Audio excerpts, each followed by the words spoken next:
like that, yeah. I like that, yeah. Yeah.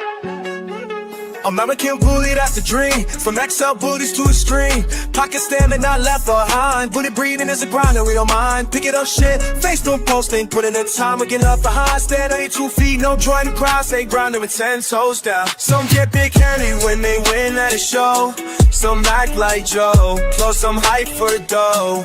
Real breeders are humble, you know. Cause they know just cause you won the class don't mean you won the show. What's going on, guys? Listen, if you have not hit up on the QBN contest playlist, you really don't know what you're missing. We've actually updated the prize. First prize, you're gonna get a full week's paid vacation right here at the Q with me, my dogs, and my yard. Everything I can give you, anything you want to ask is going to be given to you, plus a $500 prize. You're also going to get Nuvet NuJoint DS. Second place, you're getting $200 to be spent on Amazon, plus 2 Nuvet and 2 NuJoint DS's. Third place, I'm sorry, you're only getting $50 to spend on Amazon, plus a Nuvet and NuJoint DS. If you have not started watching QBN's playlist, we're going to be asking 2 questions out of every video. There's only 10 videos to be watched. If you haven't been watching it, I really don't know what you're waiting for. It's been Raul from the Q. I'll be catching you on the next one. We have a little misting system set up over here. I'm going to show you, and you can do it. So if you're going camping or just need to have it set up, I'm going to show you how easy it is. All you need is one of these garden sprayers you can get on Amazon for $20. One of these little solar generators I got hooked up. Then you're going to need a fan with misters in front of it. And once you got that set up, I mean, this little setup right here says it can run 4 hours. And I'm sure if I put a solar panel on there, it could blow for a lot more. It's a cool little breeze right here, man, with the misters on there. That right, little blueberry? Yeah, sunshine liking it, man. It's been Raul from the Q, and I'll be catching you. Like blue eyes in a sea of blue, I can't stop thinking about you. The way you walk, the way you stand, the way you do you. Blueberry motherfucker, you. That's right, blue, blue, blue. Blueberry motherfucker, you. You act like you own the place. In the QBN yard, you're far away. Blueberry motherfucker, you. Saving my nickels and dimes, taking my time so I can get my bone and structure from blueberry motherfucker, you. I know you're gonna produce. I got to save up, I gotta invest in you. Blueberry motherfucker, you. You are the best, cleaner than the rest. Blue, blue, blue, sweet blue. You sexy motherfucker, you. We love you, we sure do. Drink you like blueberry juice. Blueberry motherfucker, you. I've seen many blue dogs, but none are like you. Blueberry motherfucker, you.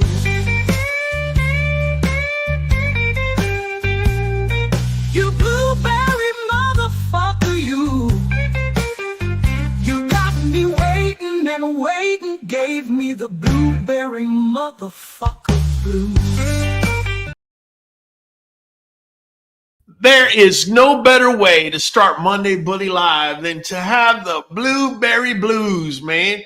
Talking about Blueberry Blues, I'm bringing in Michael Higginson because tonight, bro, we're gonna jump in on topic and we're gonna be talking about complications in whelping. What are they? What causes it? How can we sidestep it? And anything else we could add to it, man. Monday Mizak, how's your Monday coming along, man?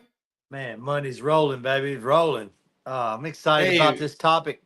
Really enjoyed the live on Friday. And, I started taking notes, writing down, getting my list together where I know I have everything that I need when that time comes. well, that's excellent, bro, because we're going to be jumping in to something called dystocia. And what that translates to is difficult birth. Okay. And dystocia is caused by excessively large puppies. Make sure to x-ray puppies by day 57 is what I tell people all the time. And this is necessary so your vet can figure out if the puppy's head can make it through the canal or not. Okay. By the way, guys, I almost forgot to say it, but we're going to be dropping the words like we did on Friday. Whoever figures out the phrase that we're going to be dropping at some point tonight, you will get free Nuvet. Queen's New Blood, I know you sent me your address today. Huh? Let me make sure I understand. So in any certain order, you're going to be dropping the words, and then they're going to have to put those words together and figure out in what order they make a sentence. And if they get all the words and get the sentence right or the phrase, then they win free Nuvet. That's pretty much how we're going to roll with it, man. Did that word that already popped up, did it count? Yeah. And not just that, I'm going to be using the phrase at some point tonight. So you just got to match it up. It's really that simple, right? It's really that simple. So dystocia is nothing more than difficult birth. Real quick, Midas Bully says, my female's 3 weeks pregnant, won't stop itching like crazy. She doesn't have fleas, Raul. Don't know what to do. Fam, any suggestions? Thank you. Yeah, Midas Bully, are you supplementing your dog right now? If you are, let me know with what, and also what are you feeding it? So, Money Mizike, man, dystocia is nothing more than too big of puppies that pretty much either can't make it through the canal or they're so big it cannot be pushed by the uterus, right? The uterus is like over expanded, about yay big. It needs to contract up to here to be able to push a pup. But there's so many puppies and so big that it can only contract up to here. So it can't push. It can't push them out, right? Did you know, Mike, that this afflicts mostly our breed or bully breeds in general?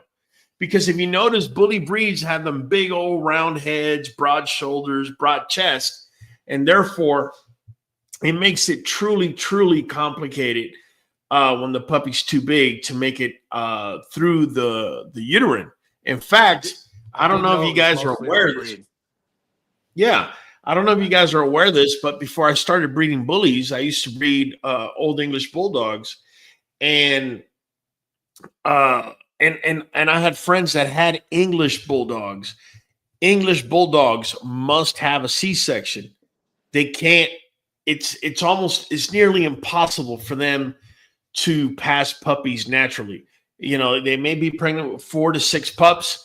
If they were to birth them naturally, maybe 1 or 2 are going to make it. It's just that complicated. And not only that, you also run the risk of hurting the mother, man. Let's see here. D. Taylor saying, some of us go through this, but I guess now is my turn. How do you deal with frustration when you sell a pet home and they breed the puppy anyways, even if it's an agreement because they didn't buy papers? Well, D. Taylor, first of all, when you say an agreement, that sounds to me like it's a verbal thing. It's not a contract or a papered contract. Unfortunately, man, that's the thing about, people buying pet home dogs. You need to really go above and beyond and vet them so that they don't grab this dog. And when you're not looking, oh, I got a QBN pup, we're going to breed it anyways because it's QBN. You see, it's unfortunate that in the breeding world in general, it's not just the bully world. People are always trying to get on everybody else, trying to one up you. This is why it's important that you take a look. You look at that Facebook account, look at the Instagram. Like, try to get a feel on the person. And the reason I say Facebook and Instagram nowadays is because social media, little by little, is pushing us away more and more, right? And what I mean pushing us away is back in the day, if I wanted to have a conversation with Mike about dogs, I would either drive to Arkansas, or he would drive here, or we would talk 5 minutes on the phone. That was about it.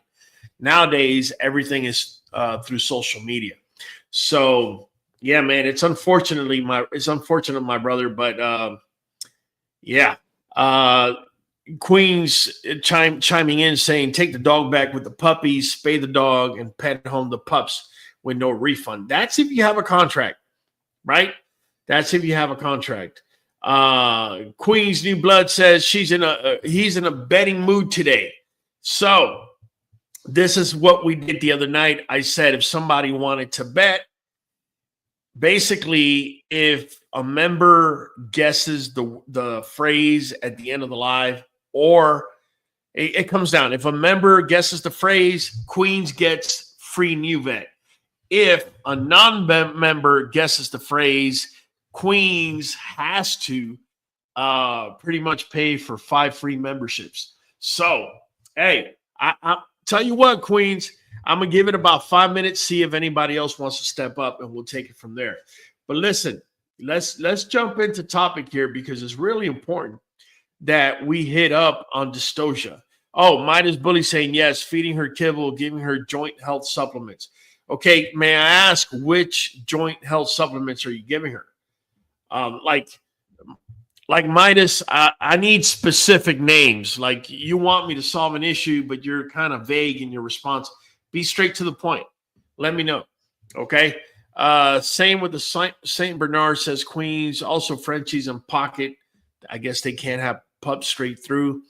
Thought you had them sign a contract. What I said will only apply to that. Exactly. Queens New Blood says non-member get to focusing. That's it. Detailer, yes, it was a signed contract. However, sucks because it's a family member. Yeah, Detailer, like, look, Detailer, I'm not wagging the finger at you, but I'm wagging the finger at you. I've spoken here a million times. First of all, look, I love Money Mike, right? But Money Mike has Creekback Kennels. I'm QBN Kennels over here, right? We can negotiate. You want to use Blueberry, Money Mike?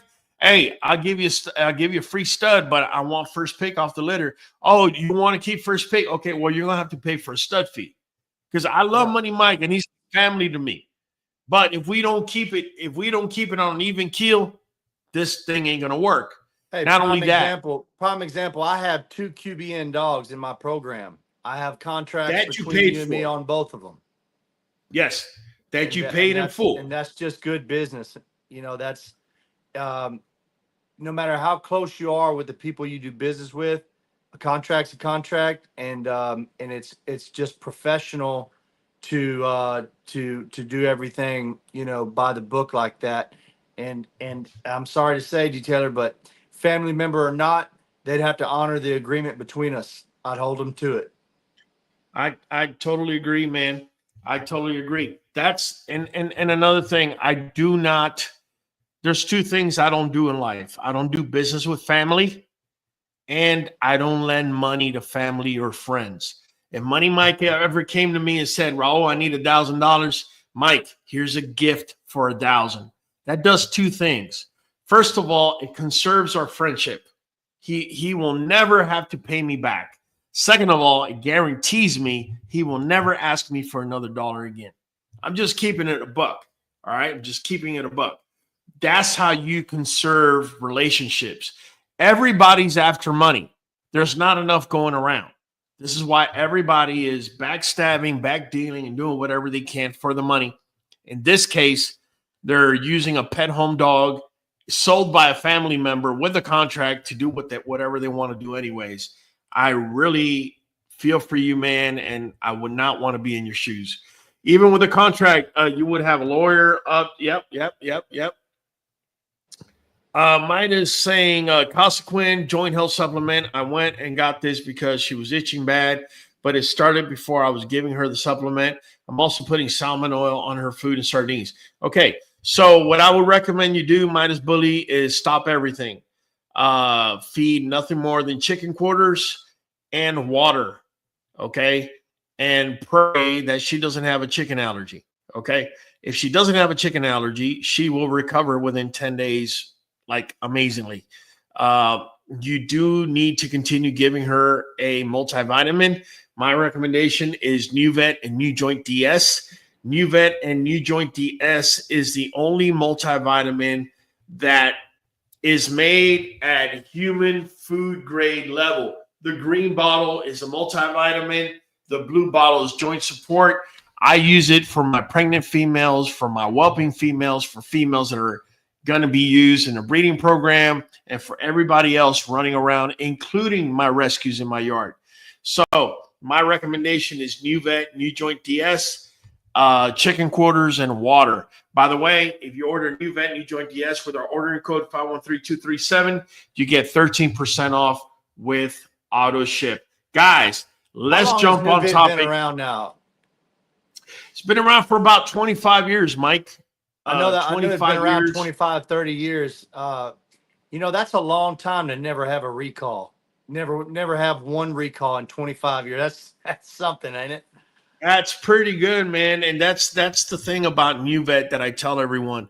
First of all, it's made at human food grade level. This is really important because it's not cooked, right? It's pressed, and it's made at the highest possible food grade level that you can have. Then secondly to that, they've never been recalled because they use the best processing system that there is in the game. It costs money. This is why companies get caught with salmonella or whatever the case may be, that they must do recalls, is because they're trying to save a buck. But Nuvet has never been recalled, and they feed at a human food grade level. And here's the kicker. They haven't raised their prices even though inflation has kicked in. So what are you waiting for? Make sure to get your Nuvet now. I got Kyle waving me down. What you got, Kyle? Hey, I got somebody asking about the reoccurring process with Nuvet. Can you explain that? Can't you do it sooner or later? Let's say you only need it once every 2 months. Can't you do it once every 2 months instead of every month? As long as you sign up for reoccurring, that's what counts, right? Yeah, let me explain it if you don't mind. Basically with auto ship, right? So Nuvet, this is a green bottle. I have a green screen. That's why it looks translucent. If you see on there, it says 90 chewable wafers. So this is a 90-day supply for a dog that weighs 5 pounds or more. If it weighs 5 pounds or less, then you have a 6-month supply, 180 days, because you only would be giving half a wafer.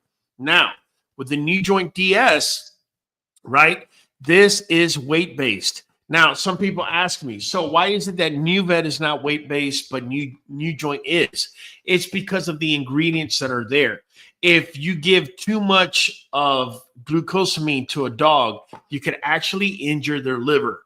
And if you don't get if you're not giving enough, you might not get the best effect. It's just one of those things with the ingredients that are in there.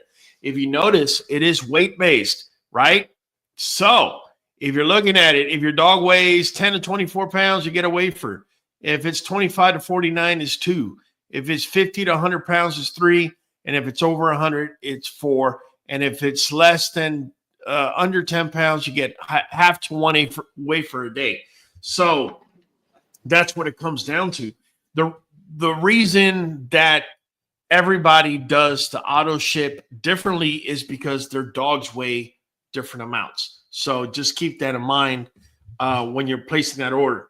Now, when you get on their website real quick, it'll walk you through the process if you don't have it figured out on your own on how to ration according to what's in per bottle. Like if you're trying to order every month, or it's gonna tell you, well, how many dogs do you have and how many wafers do you need a day and how many days are in a month and so on and so forth. And it'll get you on a timeline where you're getting both products when you need them. This is what's crazy, Mike. This is what's crazy about Nuvet. I get on a daily 5 to 10 random messages from Australia, South Africa, England, Ireland, Germany, Denmark, Sweden, you name it, even Mexico, saying, hey, man, can you ship that over here? And the answer is no, no, no, no, no, no. These people in these countries, they're paying out the yin yang, and they don't have anything as close or as good as this. So once again, guys, Nuvet NuJoint DS. Mike, let me move you over here, man. There you go. Move you over a little bit. There you go. Nuvet. In fact, here, tell you what. Boom. There you go. How about that? Right? So green bottle is Nuvet. Blue bottle is NuJoint. So guys, dystocia, right? We're gonna jump on subject matter here real quick. Dystocia has got to do with puppies that are just too monstrally big, too much big heads, shoulders, and chest. This is mostly caused, I have found, whenever you have a female that's got a smaller litter. If you have a female that's sitting there with just 4 pups, there's a good chance that something like this could happen because those puppies are sucking away at everything she's given, right? But normally, when you have a litter of 10, 12, 14 pups, it doesn't necessarily go down that way. This is why it's important that on day 57, guys, on day 57, you get x-rays done, okay? You get x-rays done. This way, your vet can make a determination whether the puppy's head, shoulders, and chest can make it through the canal. If it can't, then you know for sure that you're going to have to pay for a C-section, okay? So I understand everybody wants the biggest pup, and you know, that's the deal.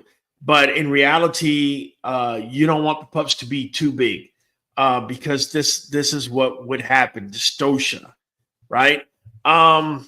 The next thing that is very common, and I've had this happen to me.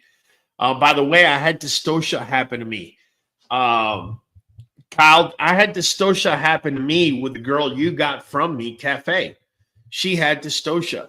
She had a total of 10 puppies, of which that litter only 5 were able to make it. And it wasn't that I didn't do on day 57 the x-ray. We did. It's that she had the puppies on a holiday, and I couldn't get anybody to become available to be able to do what they had to do to be able to do a C-section, man. So you know, this is why it's so important to always have a vet on board that's going to be able to, you know what I'm saying, tell you, hey, man, no matter what, I don't care what day it is, we're going to work 365 days with you. A vet is what's going to make or break a breeder. So this next one, uterine inertia, right? They call it, they say is due to exhaustion or even low calcium levels. So it's not preeclampsia, but it's got to do with low calcium levels. And it says that, you know, American bullies can be affected, especially the ones that got larger litters. I can tell you, I've seen females with 6 litters go into uterine inertia. My question is, how many of you are changing what you're feeding to your dogs, first, in order to get them pregnant, and secondly, once they are pregnant? If you continue to feed them the same kibble that you're feeding them, you're going to shoot yourself in the foot. You really are. And that's because kibble, and I've spoken many times, is processed and is cooked at very high temperatures. Denatures the vitamins that are, you know, in the kibble itself once it goes through the protruder. And what ends up happening is your dog's demand for calcium, for vitamin E, for vitamin C, all this starts going up once they're pregnant. So if you're having issues that your female is not retaining the pregnancy, she's absorbing puppies, I'm not saying that is the sole reason. It could be environmental reasons, like it's too hot, too noisy, not enough sun. Those are reasons as well. But if she's getting enough sun and it's not too hot, then I would definitely consider looking at the dietary side of it. In particular, if you're not supplementing, listen, if you don't want to supplement with Nuvet and NuJoint DS because I'm too ugly for you, that's fine. Make sure you get a supplement on board because that's the fastest way. It's just like with any other species, including us. I mean, everybody knows that a pregnant woman needs more nutritional, value in their diet than they do when they're not pregnant.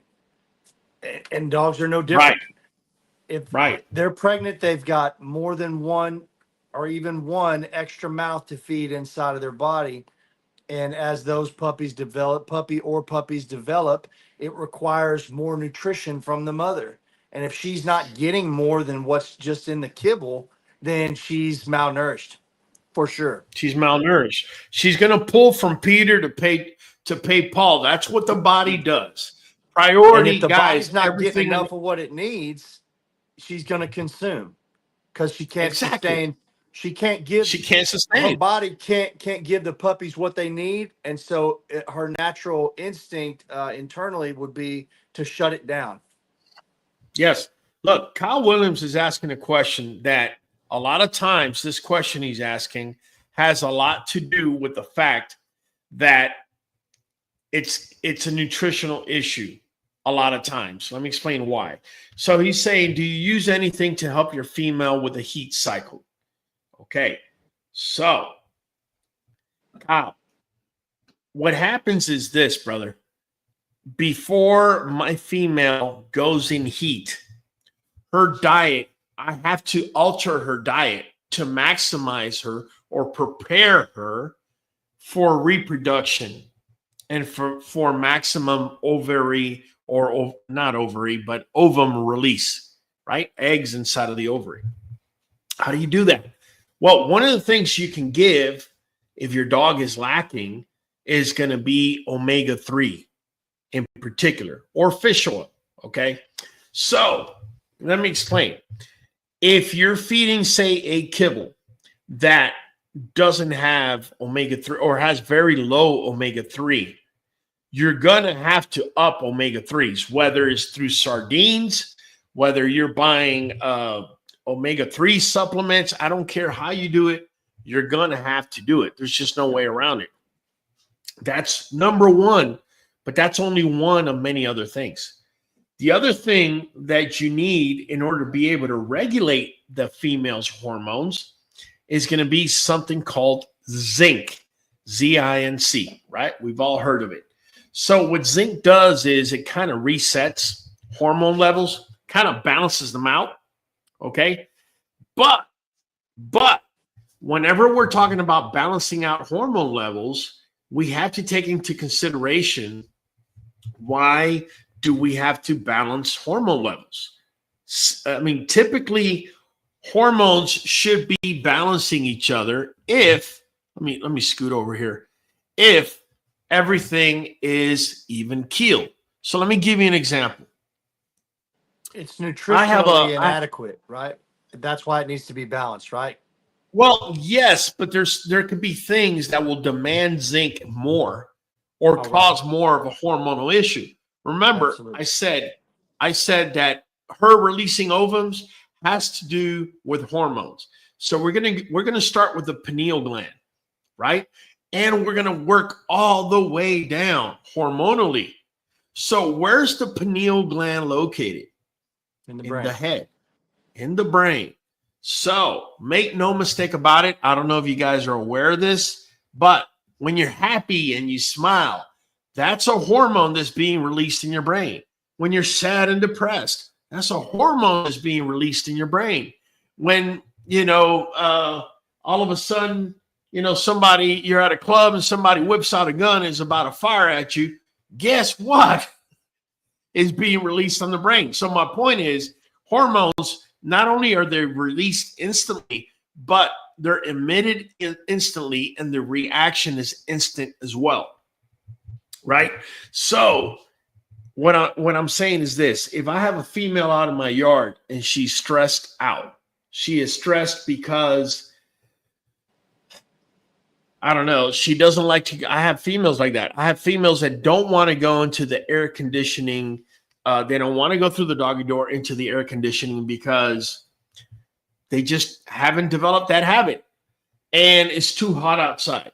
So the heat is stressing them out, and the fact that they can't get over the hump and go inside because they want to is causing stress. This is starting to deplete those zinc levels, because zinc has to be released every time things are getting unbalanced. You see where I'm coming from? So if your female is giving you heat issues, heat cycle issues, back to back to back to back, especially during the summer, I would strongly recommend that you start figuring out what's going on. Is she in an area where she's too hot? Is she being barked at all day? Is the sun hitting her straight in the face 24/7? Like, these are the type of things you need to be looking at, right?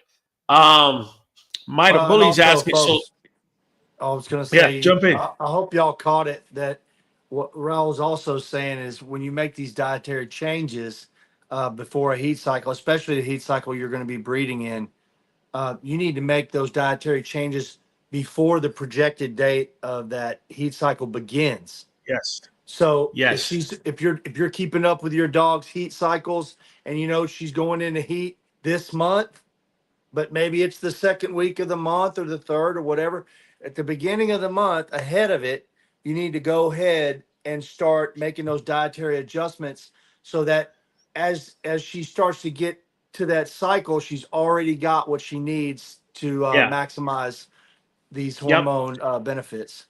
You want her to have stores. So for me, for example, my females 24/7, they're getting some sort of omega-3, whether it is through supplementation or sardines. Like I'm going through cans of sardines like you wouldn't even imagine right now. We love the sardines here, man. The dogs love it.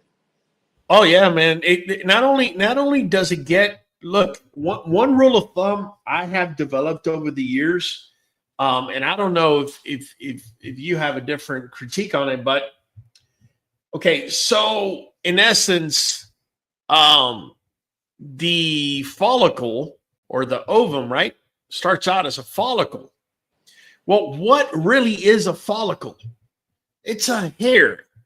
So the hormones, right, that basically regulate hair have a lot to do with your dog's release of eggs.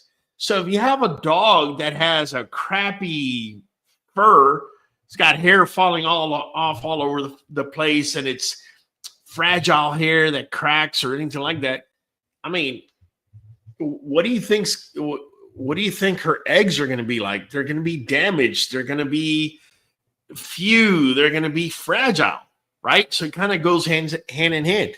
The other thing I give to my females to prepare them is we give them zinc, we give them sardines, we give them antioxidants. Antioxidants. I cannot even begin to tell you how necessary antioxidants are. What are antioxidants, Raul? All right. Blueberries, strawberries, key.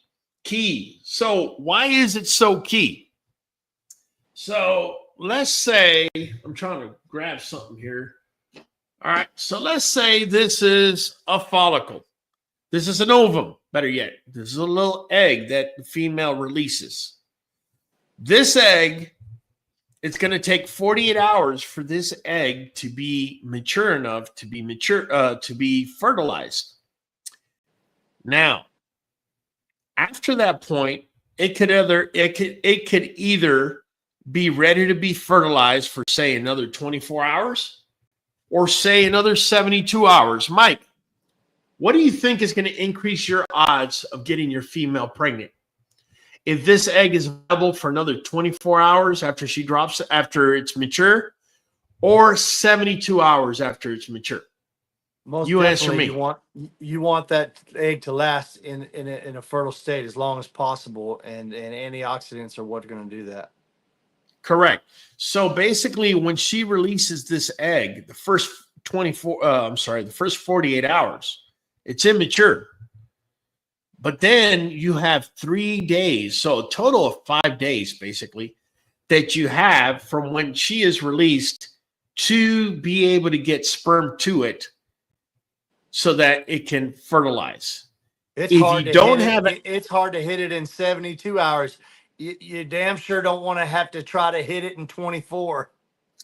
That's exactly it. If she doesn't have the appropriate amount of antioxidants in there, it's game over. Not only that, guys, you need also antioxidants to help fight against radicals and possible.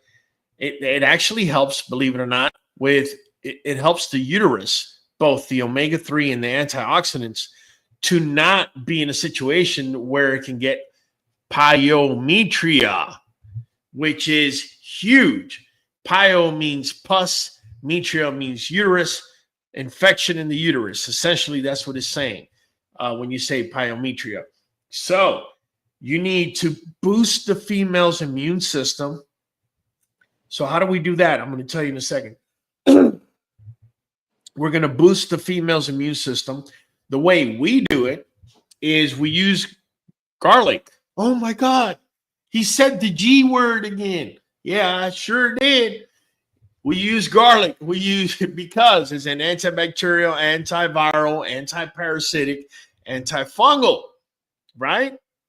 So it's nature's, in my opinion, it's nature's antifungal and antibiotic all wrapped in one.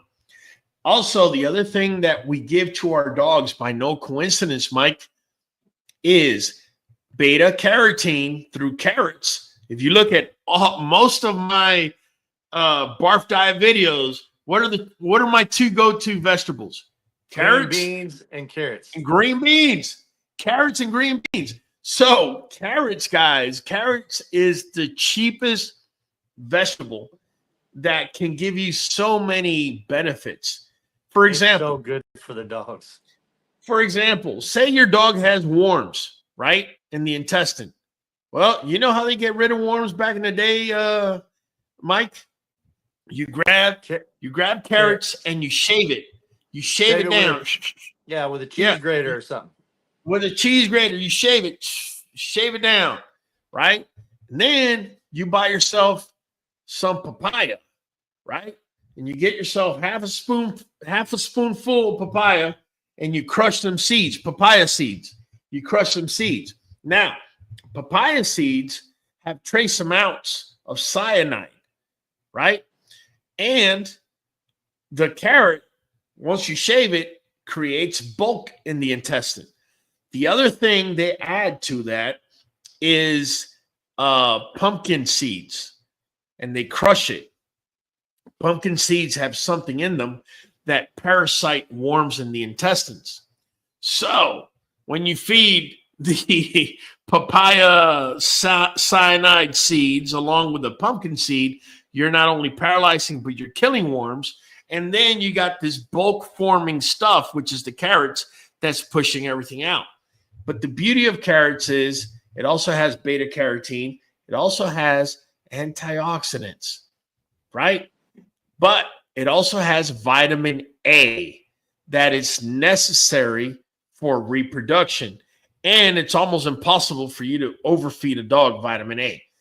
I mean, I'm sure there's somebody out there the minute I say that is going to feed a truckload of carrots just to prove me wrong, but it's almost impossible. It's a good amount, and I'm sure the dog's not going to want to eat it after a certain point. The other thing is the green beans, right? So green beans, and you've seen me use kale also in the past. You've also seen me use spinach as well. And that's for something that's very important in dog pregnancy. and that's folic acid. If you don't have folic acid, you can start seeing some wonky things coming out the pipe.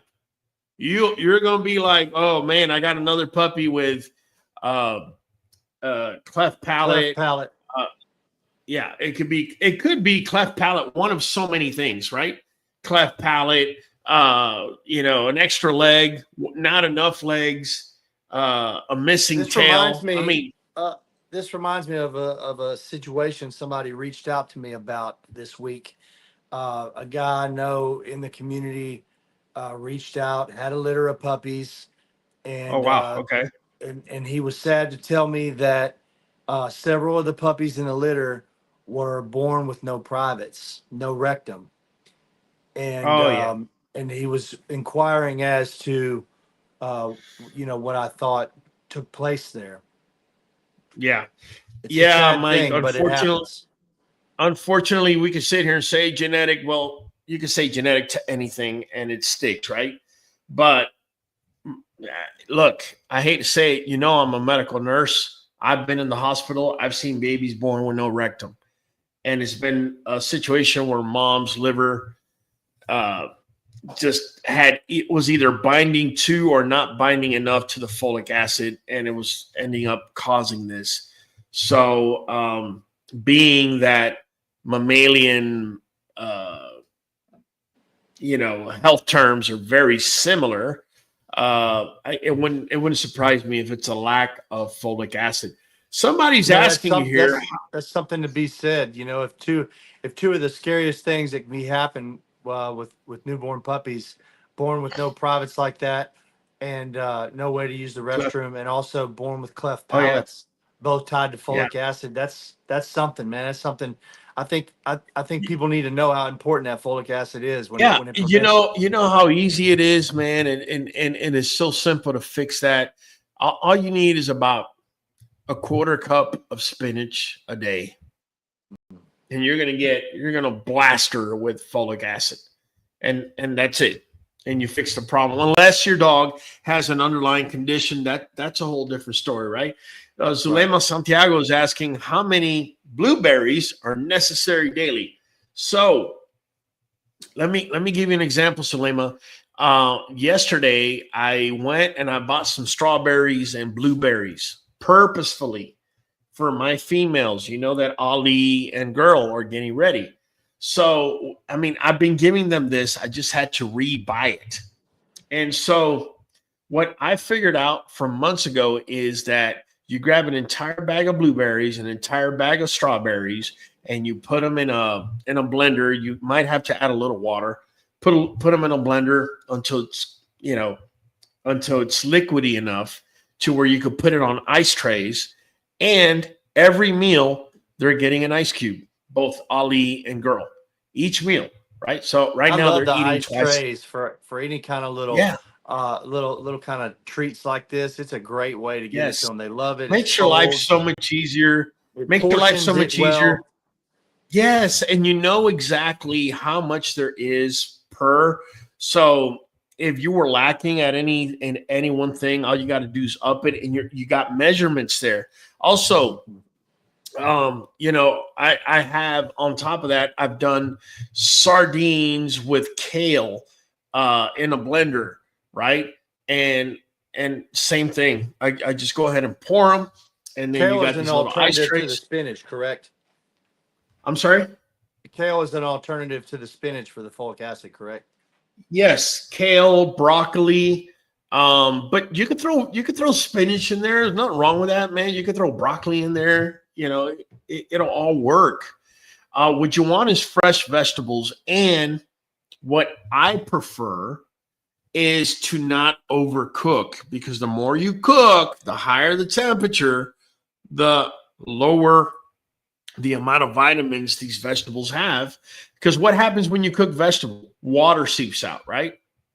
A lot of times that water will either denature to something else that isn't that vitamin anymore, or we throw out the water, which that's where all the vitamins that were viable were still at. So my recommendation, everybody could do it however they feel, But my recommendation is if you need, like carrots, for example, I tried putting carrots in the blender. It doesn't work, bro. You got to cook them a little bit at least. And so I'll do that. Obviously, the same goes with sweet potato. You can't feed it raw to a dog. So we'll do that and then throw it in the blender. But for the most part, I try to throw as much raw ingredients, cilantro, parsley, blueberries, strawberry, spinach, kale, broccoli. Well, the broccoli has to be cooked too, unfortunately. I've already tried. Another thing I do, Raul, is like if it's something that I do have to cook a little bit, not like a potato that doesn't get cooked in the water, but it's something that I do have to cook, carrots or anything like that, I'll take that leftover water, and just in case that some of the nutritional content is in it, and I'll put it in my dog's water bowl. Well, the only reason I don't do that, Mike, and again, your area may be different than mine, dude. The level of humidity we have here is atrocious. Oh, mine are in the house. That's why it doesn't matter for me, I guess. Yeah, leaving anything out there like that, bro, it'll ferment in a matter of hours. For sure. My dogs, I'll put it down, let them drink on it, and while they're in the house, and then whatever they get, whatever they want of it, and then I'll go ahead and dump it. You can't leave it. You're right. Yeah, and TR Baber or Trebaber says spinach and kale are full of oxalates, so watch the amount you feed. Absolutely, anything we talk about here, you need to research because, guys, listen, I don't know your dog's weight. We're going to sit here all night if I start answering everybody's question based on their dog's weight. Just always what I do is I'll search, find out what the maximum amount is for reproduction. And then if you're feeding kibble, I suggest you go to your kibble bag, see how much they are supposedly getting there per their feeding recommendations, and then follow that up with whatever you're going to supplement with, right? D. Taylor, for example. I've got a few questions tonight, Raul. Yeah. Wait, Nadee's saying, do you supplement their diet with Nuvet and NuJoint? I do. I don't do NuPro. I do Nuvet NuJoint DS. That's all I do. D. Taylor's on it. Dystocia is caused by excessively large puppies. To make sure X-ray on day 57. Let me bring in Kyle. What you got, Kyle? Yeah, and I told him to move one word over because he had it in the wrong order, and he fixed it. Yeah, but you're not supposed to tell him that, Kyle. Huh? You're not I know supposed they to tell jumped him the that. gun. They all jumped the gun on it. Right. I didn't tell him he was right yet. Okay, well, I didn't say nothing yet, but they jumped the gun, but I just told him to move a couple words over. Fine. But none of them are still right, so what does it matter? Well, look, D. Taylor, you got yourself some Nuvet, and we're going to ship it to you. This is only second time we've done this. It's a fun little game that we're doing while we're talking. But listen, we came here to talk about – it happens every time. We came here to talk about look what Furman Broom is saying. QBN has been our cheat code for 4 years. He knows it's true, though. He knows it's true, man. Yeah, we're getting there, Salima. It's close. Yeah. You guys. Yeah. So look, dystocia is caused by excessively large puppies. Make sure to X-ray by day 57. Was the first answer I'm seeing is yeah. No, wait a minute. D. Taylor's off right here. He said here, dystocia is caused by excessively large. Hold on, Kyle. All right. Kyle just changed it on me. I was trying to read it. Yeah, there you go. Large puppy. Dystocia is caused by excessively large puppies. Make sure tox. Okay, so that's off. Tox. I didn't say tox. Then dystocia is caused by excessively large puppies. Make sure to do X-rays. I didn't say do. Okay, so that's wrong. Okay. All right. Most hated native. Dystocia is caused by excessively large puppies. Make sure to x-ray. Make sure to x-ray by day No, 57. What's he wrong with said that? on day 57. You didn't say that either. I don't see an on in By, there. oh, I said by. That's right. I didn't say on. I said by. That's right. That's right. Billy Watton says dystocia is caused by excessively large puppies. Make sure to x-ray by Yes. day 57. That's it. Oh, Ding, ding, ding, man. ding. That's why I was D. saying, Taylor. like, yeah. Everybody was Taylor, really I'm close. sorry, Hey, man. that's cool though. Yeah, we all learned something. It's you know, hey, we get some Nuvet, we all win, man. I mean, we can't get mad at it. We just got to tune in on the next one. That's all. We'll remember what dystocia is now. Yeah, what we're gonna do going forward is you only get one guess every 30 minutes. So this way, you better be on point when you throw it out there because you're pretty much gaming the system. It's the same thing that happens with the competitions, and people get so mad because they get in such a rush and they hurry up and throw it, and they're like, "Oh crap!" and they try to go back, but by that time it's done. You're done. That's right. Queen says, also thank you for the information about blueberry being also an anti-inflammatory because my 8-year-old girl got messed up by another dog from across the street and my vet was closed for a bit. No worries, man. No worries. D Taylor said now D Taylor got it, but it's a little yeah. Sorry, D Taylor. Sorry, man. I've got a good question for you, Raul. It's one you don't hear people talk about, but I actually had talked to my pops about it, and he said he's had the issue before, so I'm curious about it. Is it okay to assist the mother when she is chewing the umbilical cord, and how do you know when to step in? Okay, so I spoke about that on Friday, and I'll talk about it again today. So what happens is this, guys, there is a loop back effect, a hormonal loop back. There's two things that are happening to mom when the puppy's born. If you notice, first, she's having contractions. That particular hormone is called oxytocin, which causes uterine contractions. It also creates bonding between mom and puppy. Then the other thing is she is hungry for meat. Okay? It's instinctive that wolves will eat the placenta and cut away at the umbilical cord because they don't want that smell to get out, that organ smell to get out, because it will attract predators, right? This is all part of this loop back effect through the organs. Now, for your answer, my recommendation is have yourself some dental floss and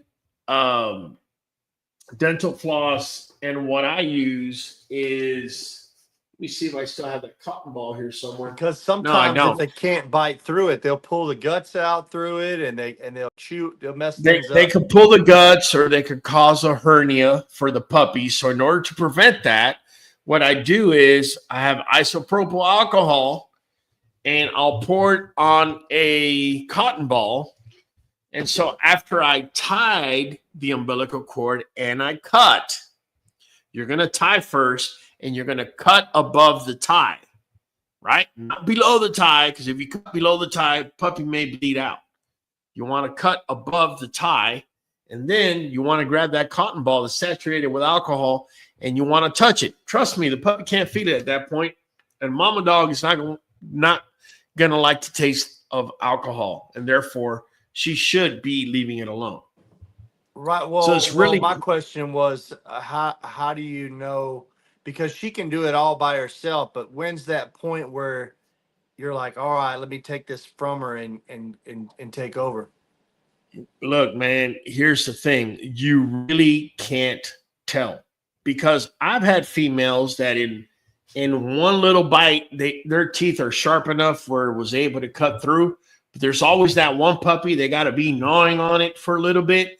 And in that gnawing, you got to realize she is birthing, which means she's got pain and she has a sense of urgency. She doesn't care that you're a breeder and you don't want a puppy with a herniated, in the umbilical area. She could care less. She's trying to fix her problem and that puppy's problem right then and there. So I do it for them right off the bat. What kind of knot do you tie? How do you go about that? Man, honestly, bro, I go around it about 3 times, and I do 2 shoelace ties on there. My whole thing is to leave maybe about half of an inch, okay, maybe even a little bit less, to the point where I realize it satisfies mom. She doesn't want to go after it anymore, okay? And to kind of reinforce that, that's where I'll go ahead and use the rubbing alcohol and the cotton ball and touch over it. This way, when mom goes to touch it, keeps her away from it, man. That's the best thing. Yo, let me jump real quick on uterine inertia, because uterine inertia, Mike, is basically the pup is in the canal and the uterus just doesn't have the strength to push it out. And the way you'll know that this is happening, and it's happened to me quite a few times, you'll see the sac come out a little bit and then go back in. And it'll come out a little bit and then come back in. And every time she pushes, it comes out a little bit. And when she relaxes, it comes back in. Guys, when you see a situation like that, by all means, help the mom out. Don't be afraid to go stick your fingers in there. Now, if you got some big fat fingers, let your wife go ahead and do it. But what you want to do is go in there and know how to pull the puppy out. What I mean by that is you want to stick your fingers in. You don't want to grab the puppy by the head and just yank. You don't want to do that. Remember, we got spinal cord, and you don't want to do that. What you want to do is you want to get your fingers in there, hopefully as far as the shoulders are at, and try to pull that way. Now, it could be very slippery if the puppy's still in the sack. A lot of you are going to want to go ahead and break that sack. If you break that sack, that's fine. Just make sure before you break that sack that the head is there and it's not a breech birth. If the rear's coming and you break that sack, you're about to complicate things for yourself, okay? Ella is asking question, can the dogs eat raw blueberries and carrots every day? I give to my dogs carrots every day. There's somebody there saying not to give every day. I do, but the amounts I give are maybe about yay much on a carrot that is shredded. That's about all they're getting. They're not getting too much. As far as blueberries, yes, I give raw blueberries. In fact, I bought blueberry plants, and they actually gave birth, and I was getting blueberries right off the plant and giving it to my dogs. That's absolutely fine. Same goes with strawberries. Just make sure, you wash them and whatnot. Real quick, let me go over some other complications. One of the complications that we spoke about on Friday, I'm going to hit up today, is retained placenta. Guys, I cannot emphasize enough, you got to keep count as to how many puppies are coming. I know you're going to be excited. You're proud. You love seeing the size of your pups and all that. Make sure you got the same number of placentas that you have puppies. A retained placenta will cause moms, basically, it will poison the milk mom has inside of her for the rest of your litter.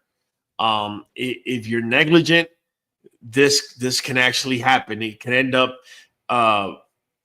causing something that's called metritis, which is nothing more than that's from leaving the placenta inside the mother after the birth.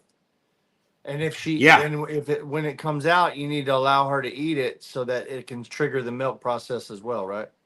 Not just the milk process. Listen, we spoke on this on Friday. The placenta is so important for mom because it gives her the sugars, the sugars and proteins and calcium and everything that she's been getting sucked out of her, that's coming back in. Also, it is thought that the placenta creates a loop back effect as well with the hormones. Very important. I don't know if I told you the story. I spoke on it on Friday, where I got a call, and this one dude was stressed out. He's like, bro, I just got here. My female had a C-section, and after about 10 minutes of the puppies feeding on her, she started killing, biting one after another. And they got all scared. They finally were able to open a sliding door, and she ran out, but she had killed 3 of the 6 puppies that she had. Well, think about it for a minute. She didn't go through birthing pains, which caused oxytocin to be released. Then she was put under anesthesia. God knows which one they used. And the doctor was kind of rushing him out the door because it was a holiday type of deal. The vet was. He lived right around the corner from the vet. So here she is, still a little bit groggy from the anesthesia, and she's in pain, and she really doesn't know what's going on. And so you'll hear people say, well, she has no motherly instinct. No, you idiot. She just had a C-section, and the placenta, which helps her not just get nutrition back, but helps the hormones kick in for her to realize, hey, you got to be bonding with the pups, because she didn't have birthing pains. She had a C-section, right? She had a little bit of birthing pains, and then you opened her up. So she didn't get that loop back effect. That was, you messed it up. Us humans, we messed it up. So now she attacked the puppies. She killed 3 of them. Long story short, I told the guy, I said, man, get the vet to give you the placentas back. Luckily, he got them back. Have a C-section, you need to go to your vet. You need to have that conversation with your vet ahead of time and let them know, hey, yes, I am going to be wanting the placentas afterwards to feed to the mother. And so you're expecting them to keep them so that you can put it in a Ziploc. Yeah, put them in a Ziploc. And you know what? You can put them in a Ziploc. And if you got a cooler, that'd be great, because she's going to be hot when she gets over there, because you're going to have a heat lamp or a pad or something. She's going to be breathing. She's going to be panting. So, hey, some cold placenta before you put the puppies on her. Trust me, it's going to be a good thing. So let me ask you this. If let's say it's a new mother or even an experienced mother, and she does reject the puppies, what is the best course of action there? If she's had the placentas, let's say. Yeah, normally it all kicks in, but if that doesn't happen, what I would do is I would pinch the tip of the nipples. That also causes a loop back effect of oxytocin to be released. Yeah. Yes. So when that first puppy's born and you put him on her, like if she's doing a natural birth, you put him on her, he starts suckling. Believe it or not, his suckling is causing her to produce more oxytocin to crank out the next puppies behind her. That's how that goes. So pinching the nipples. Also, if she takes too long of a break and you don't have a puppy suckling because he's either milk drunk or he's tired or I don't know, he's doing something else, you want to pinch those nipples. That causes an oxytocin loop back effect, which you're going to need. Furman Broom says, it took me 3 days to get my girl to lay on her back to feed. C-section, and it being her first litter, she was cleaning and trying very hard but would not lay down. Day 4, she was laying and feeding. Okay.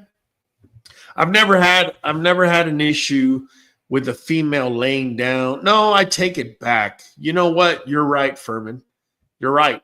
My girl Aruba, she became obsessed with cleaning.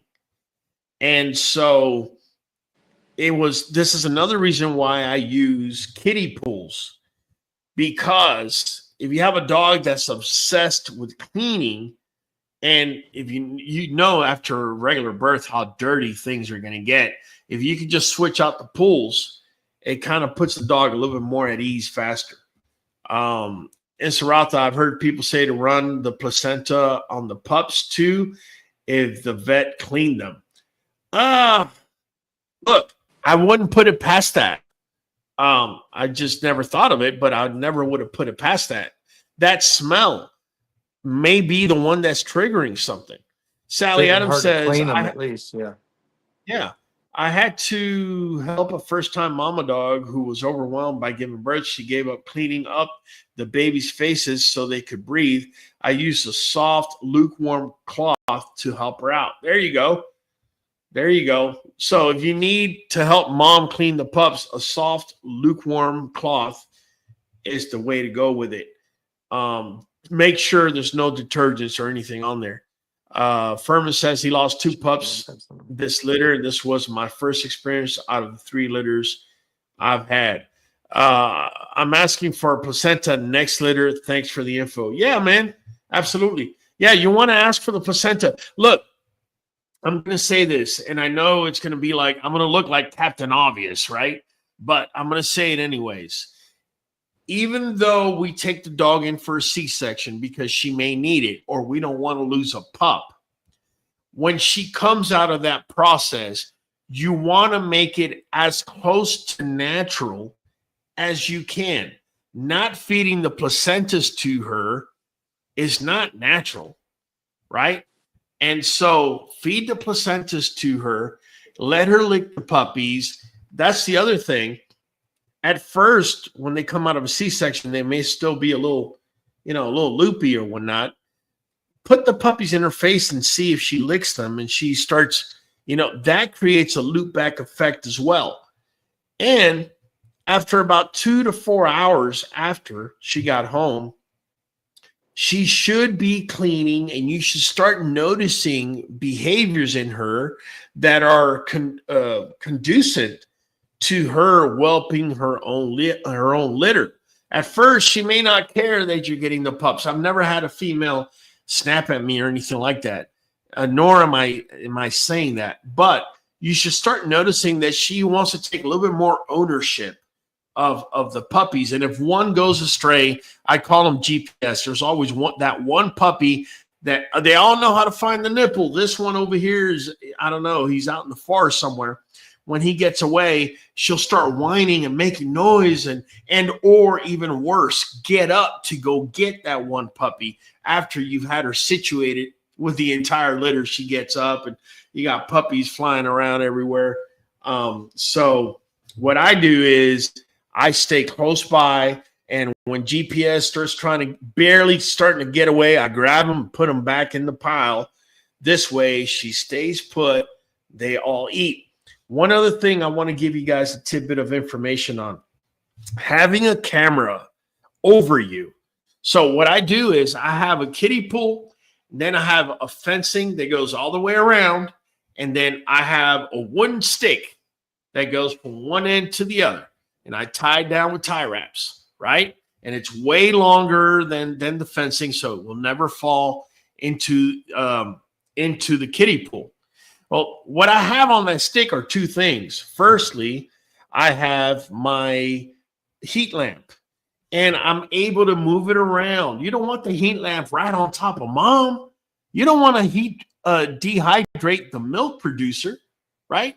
So it's okay to put it a little bit further out, pointing in that direction, but not where it's constantly on her, just like on her belly area. And I will place a fan from a decent distance that's blowing to where she could stick her head right above the line of the kiddie pool and get that cool air on her head to cool her off, right? I've seen some people that have 3 freaking heat lamps, and dude, you're going to fry her, right?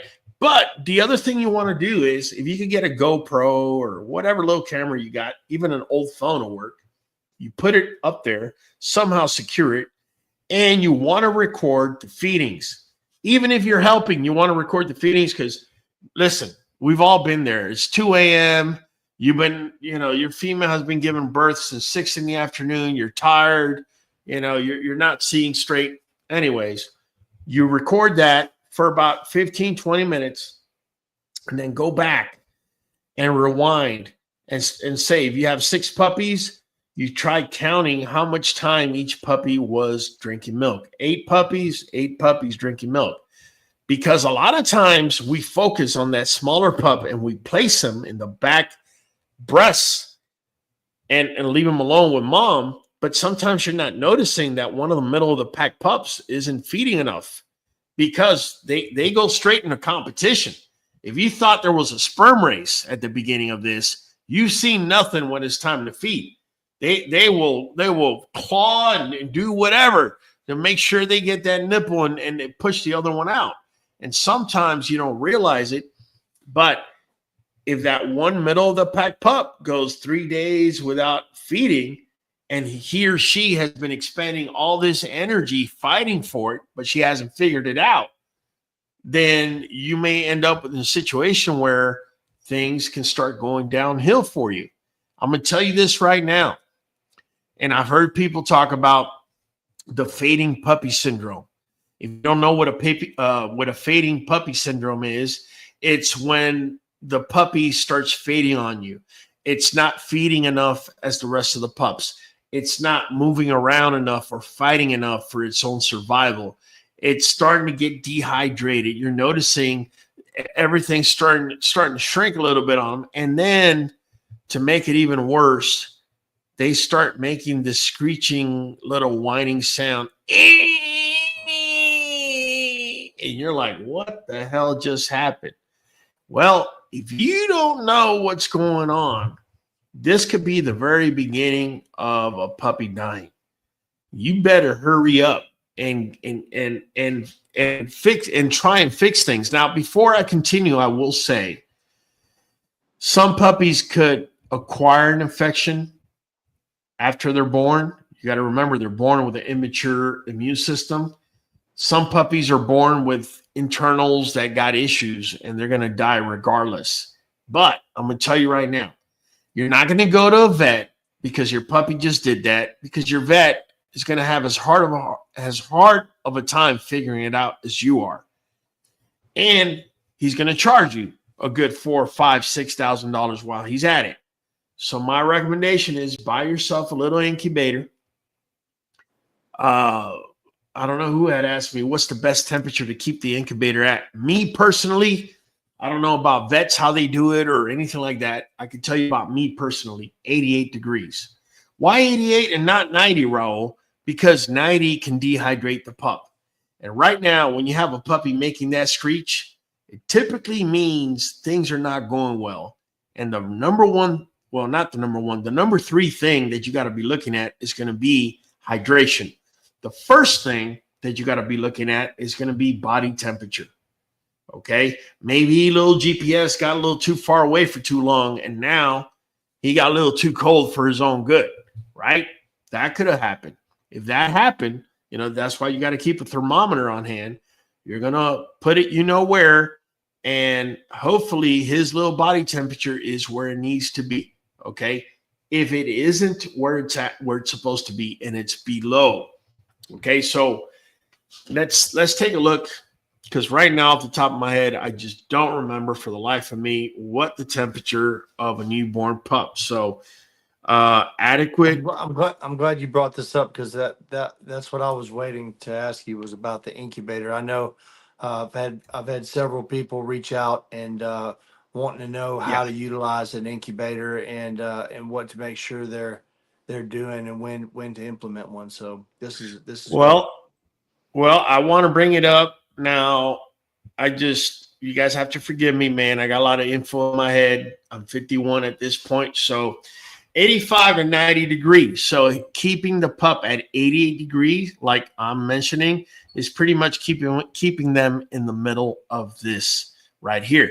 It says the ideal temperature for newborn puppies during the first week of life, 85 to 90 degrees Fahrenheit, 29 to 32 degrees Celsius. As they grow, their ability to regulate body temp improves, and the temperature can be gradually lowered each week, reaching around 70 degrees Fahrenheit to 75.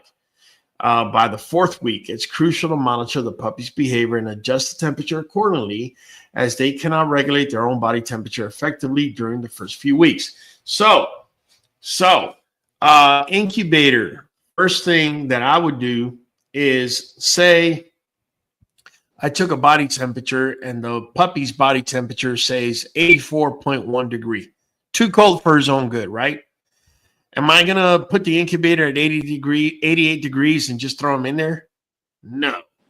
We're going to gradually increment the temperature. So I would probably set the incubator for about 85 degree. And you know, once it's set there, I'm putting the puppy in there, and I'm coming back in an hour. I'm retaking a temperature on the puppy. If it is at 85 degrees or say 84.9, right? It doesn't have to be right on there, but really close to it. Then I'll raise it to 85.5 and slowly that way get them to 88. The other thing, which Zulema Santiago, I'm so glad you brought it up, is I strongly recommend, if you're going to get into, you know, being a breeder and into the breeding life, or if you're going to have to whelp a litter, I strongly recommend you get yourself an oxygen saturator. Oxygen saturator. I was able to buy one without a prescription, which I was in shock. But yeah, they sell it nowadays through Amazon. So hey, get yourself an oxygen saturator. That I have actually has an attachment where the oxygen goes into. Yep. Yes. What I like to do is if I have a puppy that gave me that irking sound. So what I do is I buy this rug that's about yay big, and I cut it perfectly to where it fits inside of the incubator. And then obviously on top of that rug, I'm going to place a puppy pad, right? Well, underneath, I take it back. I'm not going to place a puppy pad. I'm going to place a towel inside of the incubator. And I'm going to explain to you why right now.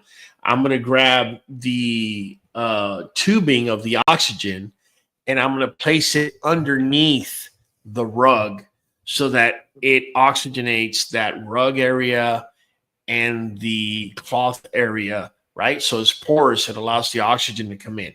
Now, with that being said, you got to be careful you do not over-oxygenate this puppy. So, you know, if you got, say, the puppy on the right side of the incubator, it's okay to do this all the way to the left side. Do not put the oxygen directly underneath the pup. You can kill the puppy, okay? The oxygen could actually be too much, and it could become toxic, okay? So make sure you don't do that. You want to do that. So you want temperature regulation. The reason you want the oxygen in there is because you want the puppy for it to be easy for him or her to be able to get oxygen easily, right? The third thing that you're going to have to focus on is going to be hydration. This could be done one of two ways. You either are going to have to buy a puppy feeding kit. Okay, they sell them online all the time. Here, let me show you what they look like. I mean, might as well look them up for you, right? Puppy feeding kit. And it has a little rubber. Here you go. Here you go. Boom, there you go. So let me bring it on the screen. Sorry, guys. So there we go. So basically, this is what it is. This is what I'm used to right here. Right. So I'm sure you want to ask me, well, how much do you feed the puppy? Well, first of all, if you tuned in on Friday, you would have known that you got to have a scale, a little food scale.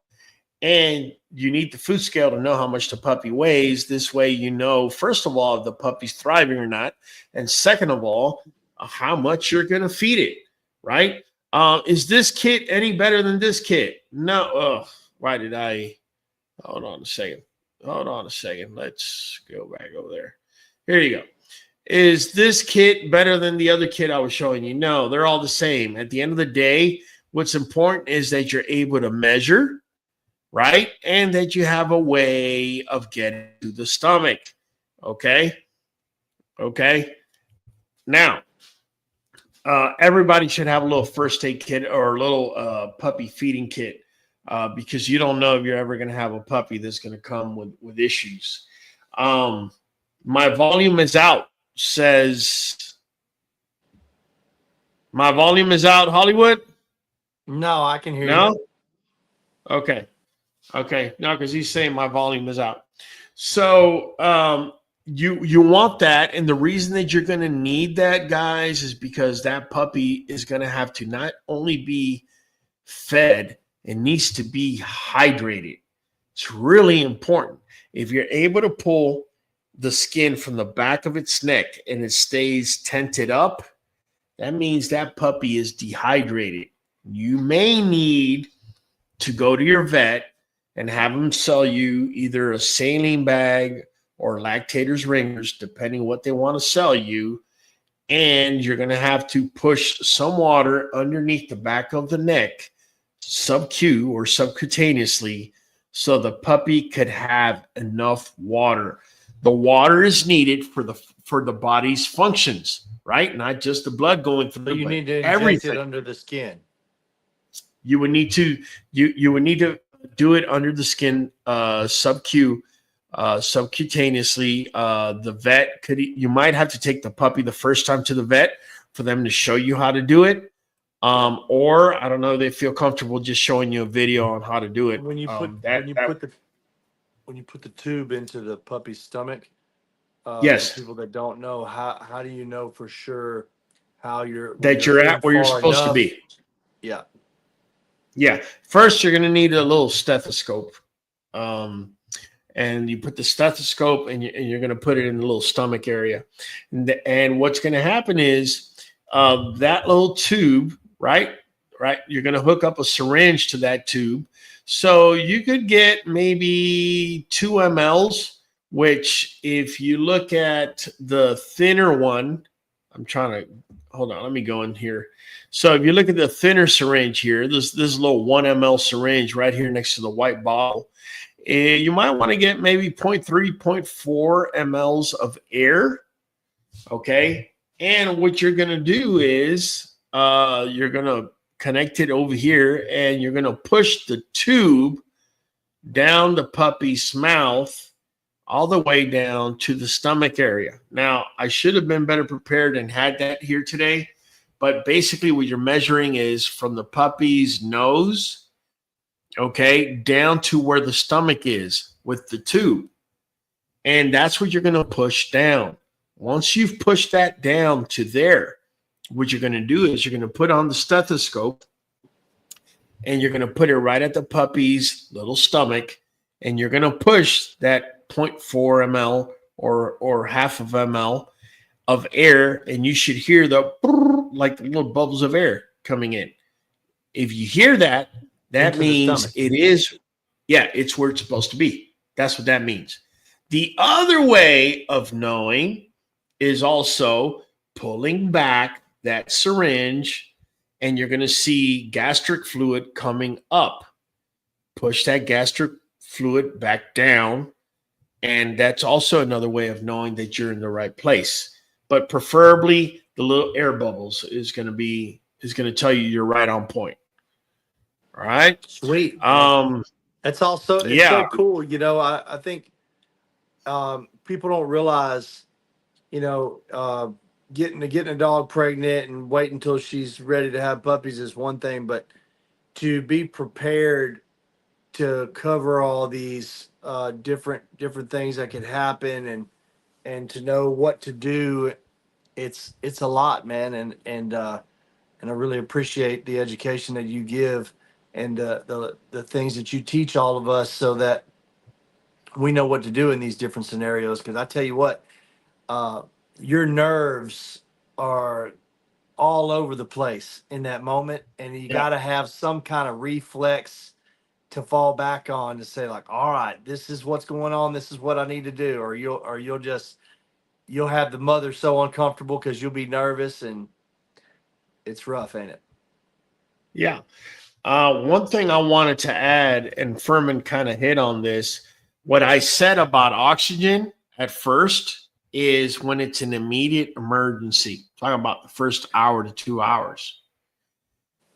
Once the puppy has been stabilized a little bit, you want that oxygen. Typically, these incubators now, they'll bring a little cup where you add water right? Preferably that water needs to be boiled and then put in there.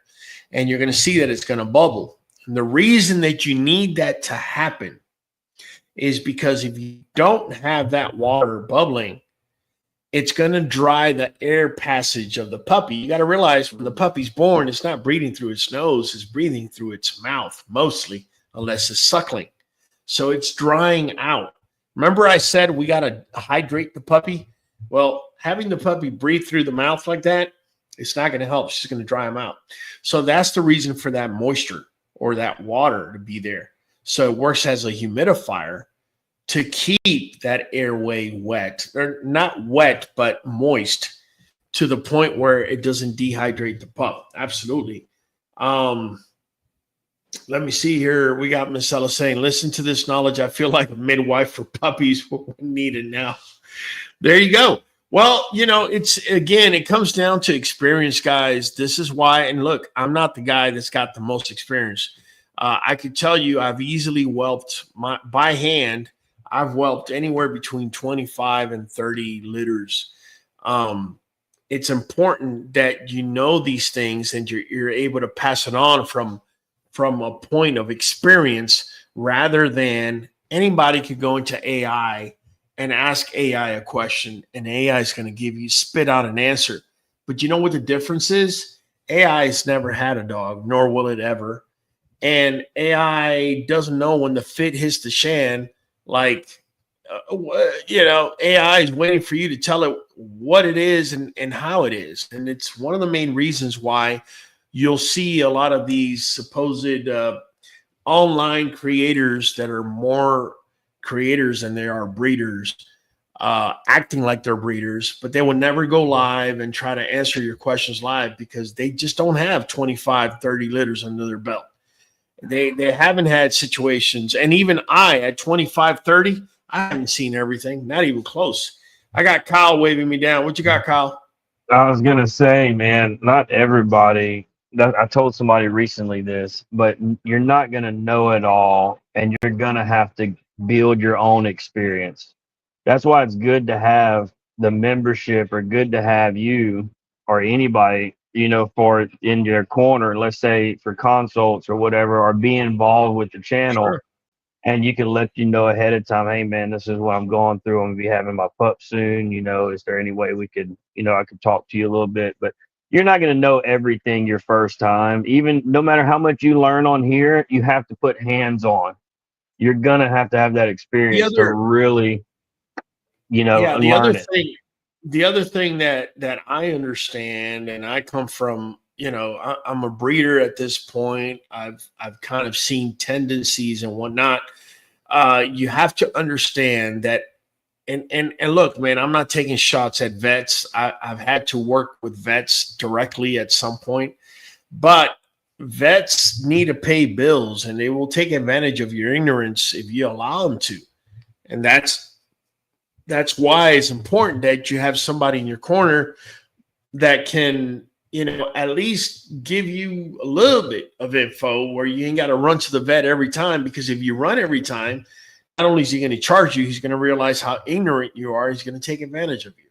So it's really that simple. And that's another reason why it's so good to don't just go breed and then try to figure this out. Oh man, I should start watching videos. It's good to be watching these videos way before you decide to breed. Get as much knowledge. Like I said, you're not going to know it all and you're not going to remember it all when you go to breed, but that's where the experience comes in, and maybe something will stick from one of the 500 videos you watch. You know what I mean? But that's why you're there too, as a member, as a paying member, why you're there and why you do consults. If people need help, that's why you're here. Well, now that you mentioned that, what else I wanted to mention to them is, believe it or not, after a long time, we are setting up breeding. We got our boy here, little blueberry and girl. And yeah, well, listen, I had to name the litter the Blueberry Blues litter. If you notice, there's blueberries behind the yeah. If I you know love the anything blues though, man. That's one of my favorites. You know, besides the champagne or the khaki look, man, I love the blues. That's just my yeah, all-time favorite. Yeah, I do too. blues, I think, is an iconic color for our breed in general. Uh, not any more Man, than any of the others. my Yeah, female, my pet home female, her mom is like like a really pretty gray, and her dad was like so dark blue, it was almost black. But I don't know how they got that gray combination with the mom, but like it's a really pretty like gray, like a light gray. And I wish right. that she would have came out that color, but there was no way. Not with that dark dad. No. Yeah. Queen's New Blood says always research carefully before jumping into anything. And Queens, that's like the politically right thing to say, but how many of us are in here or are going to watch this on the replay that jumped into breeding? We didn't know what the hell we were getting ourselves into. It was based on impulse. We thought we could make a quick dollar, and that's just a fact. And we're just going to have to, that's one of the reasons we run this platform, to educate. Dracula says, if it's possible to hydrate puppy on his beak. Dracula, rewrite that. Come on, man. Help me out, bro. I'm trying to answer you, but you're killing me. You're killing me.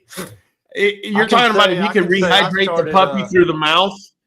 You don't want to rehydrate the puppy through the mouth because you run the risk of having the puppy aspirate. And that means the water going to the lungs rather than the stomach. And then you're really going to have another issue. You'll probably cause pneumonia, which will cause an infection, which will pretty much kill the pup. So that's the main reason why you need to have that tube straight to the stomach. Sulema, what if I don't have an incubator? What's another way to take care of that pup? Okay, so whether you have an incubator or not, you need to have a thermometer. And I'm not talking about the one that you put up the rectum or, I'm talking about an environmental thermometer. So you could get yourself, and say, for example, an ice cooler, a little styrofoam ice cooler, put a little towel in there, and that could be your incubator. All you need is a heat lamp, or if you have a heating pad, you put it underneath the towel. But remember what I said. Don't go over 88 degrees, okay? More heat is not necessarily better, especially when you have a puppy that's dehydrating. They will dehydrate so fast on you. You're like, I could have swore 4 hours ago he looked so much different than what he's looking now. Yeah, they will dehydrate. Yeah, but 95 degree heat for 4 hours didn't do you any good either. Do not. No, 94 is way too much. Yeah. That's what I'm saying. The temperature. Make sure you use a thermometer, and make sure that the thermometer is as low down in the environment as the puppy is, because up here it might be, 88, and down here it might be 83. I think a lot of people mess up with those heat lamps, bro. I see a lot of heat lamps, and I'm like, what are they doing? Like, way too many heat lamps. I use heat lamps, but you just gotta know what's going on. And that first week, you need to be on top of the puppies, especially that little GPS I'm talking about. There's always that one puppy, The wandering pup. A wandering GPS. That's been a long time since I've heard somebody refer to something or someone in that aspect as GPS. I don't think the young ones would get that.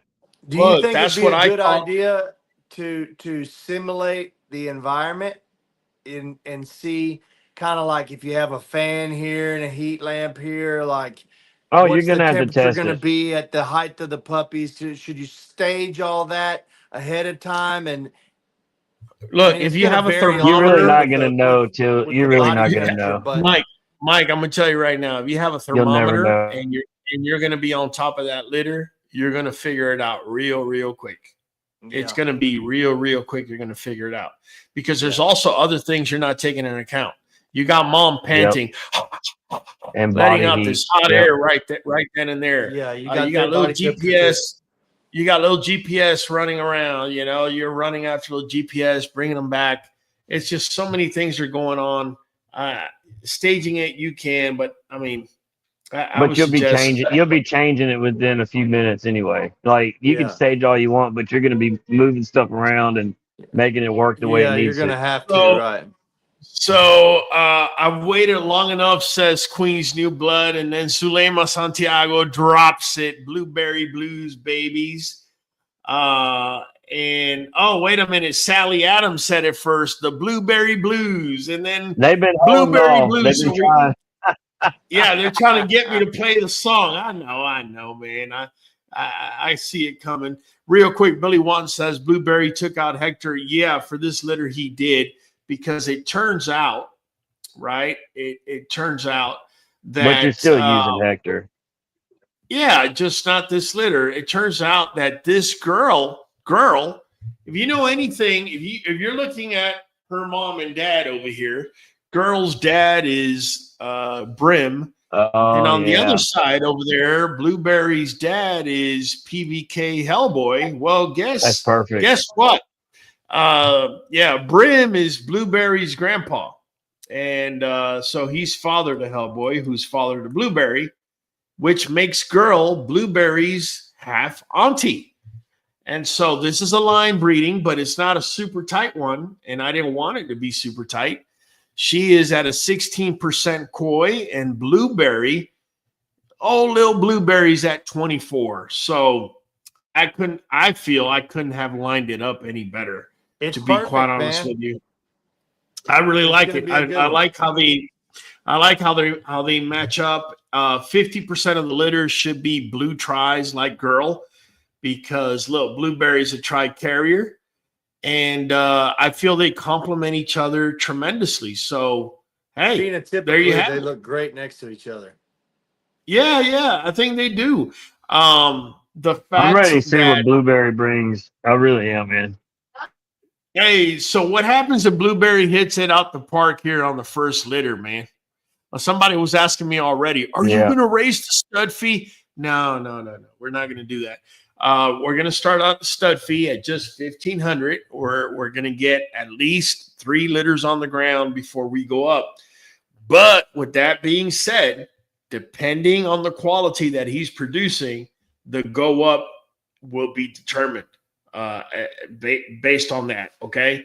So just keep that in mind. I suggest if you want to get on Blueberry, you get on early, because if he does produce very well, it might be a little too much for you. Adam says, leave the center cool for mom, but the edges under the pig rails warm for the pups. Adam, that sounds great, but not everybody's setup is set up that way. Some people have kiddie pools that are circular. Yeah. Some people have whelping boxes that are square, that got the rails, that pig rails you're talking about. I like your comment. I see where you're going with it, but not everybody just has them rails, man. So just Gotta work keep with in what mind, you got, guys. man, and make sure. Yeah. You. Yeah. Some of Cinema us Santiago saying, are you ain't. Some talking of to us me? ain't living. I was going to say, Adam, some of us ain't living as high class with them pig rails. That's right. Pig rails, man. Not like some pig rails. Yeah. So basically, that's what's coming, guys. I know we got a little bit derailed, but hey, man, if you want to know what you got to give your pup or your female to impregnate her, and those were the questions tonight, hey, that's what we're going to do. Because at the end of the day, you guys drive this channel. And so we're going to be answering your questions here. We're going to educate you. We're going to prepare you so that, you know, when you find yourself in a situation like that, you know, you don't have to do like many people do, man. You'd be surprised at 2 a.m.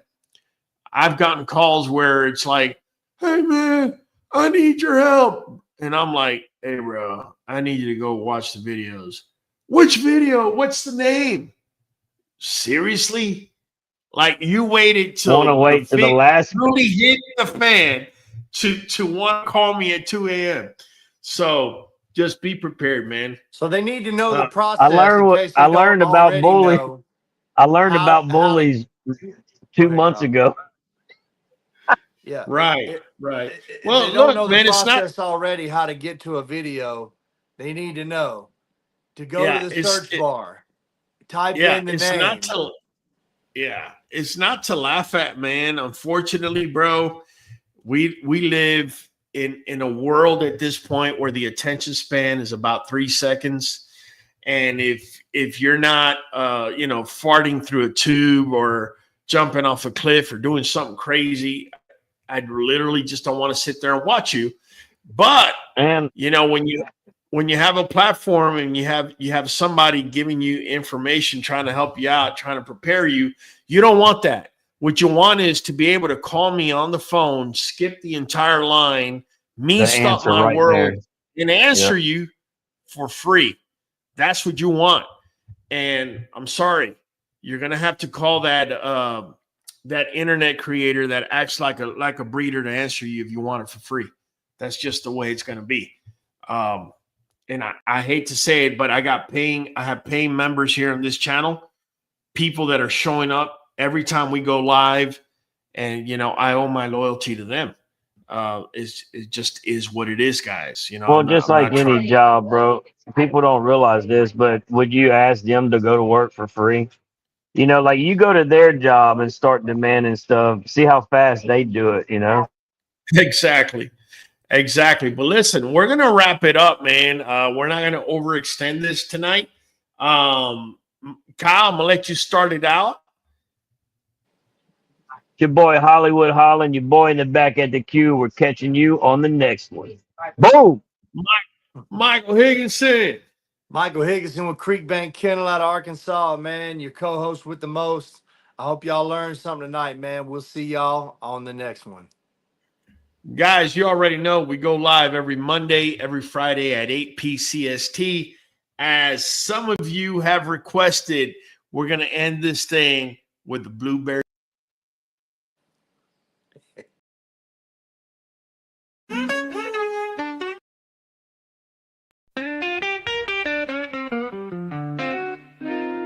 Like blue eyes in a sea of blue, I can't stop thinking about you.